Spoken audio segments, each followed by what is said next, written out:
that kind of scattered energies of the mind by allowing the body to lead us into that grounded connection with the earth.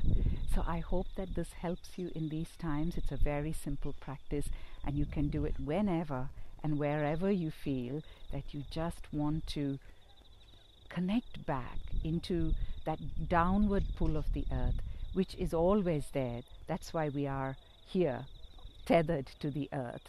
So all we need to do is to just sense it again, to turn our attention to it again, and it will help ground us and give us that promise of connection. Thank you so much for joining me. I do hope you'll enjoy this practice, and I'd love to hear from you if you do practice this, and I look forward very much to seeing you next week.